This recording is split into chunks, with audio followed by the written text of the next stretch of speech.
માયક તો છે ને બધાને પકડતા આવડે છે, પણ આપણી જે પૂર્વ તૈયારી નથી હોતી ને એના કારણે આપણે ડર લાગે છે.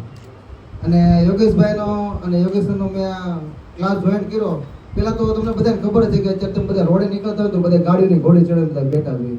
એમ જ મારો ધંધો હતો. રોજ સવારમાં જોબ ઉપર જવાનું અને સાંજે આવીને ખાઈ પીને ગાડી ઘોડી ચડે ને બીઆરટીએસ ઉપર ક્યાં બેસી જાવ, કેનાલ વાર રોડે બેસી જવાનું. પણ આજે બધા અલગ અલગ ધંધા સાથે સંકળાયેલા છે. પણ હું એક જોબ કરું છું, પણ ખબર નથી કે મારી અંદર આટલું બધું ટેલેન્ટ છે. અને એક શાયર બની ગયો છું. અને યોગેશભાઈ માટે કે કલાકારે ફના થઈને પોતાની વૃત્તિને બાદ ભરે રાખી છે. કલાકારે ફના થઈને પોતાની વૃત્તિને બાદ ભરે રાખી છે. ભૂસીના ચિત્ર પોતાનું એને બીજાની હાથની રેખાને અમારે રાખી છે. ન રાખી કાન પર બેઠી સદા દાંત ભરે રાખી છે.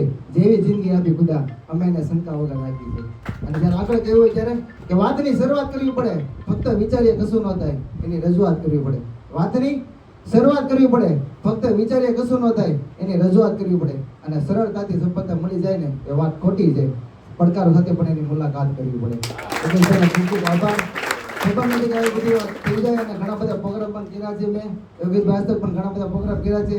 અને છેલ્લા 6 રવિવાર જ્યાં એક પણ રવિવાર ખાલી નથી કે જે મેં એન્કરિંગનું જ્યાં સ્નેહબલની સિઝન ચાલુ છે અને એક વાર રવિવાર એવો નથી બન્યો કે જ્યાં મેં એન્કરિંગ ન કર્યું હોય ને એવું.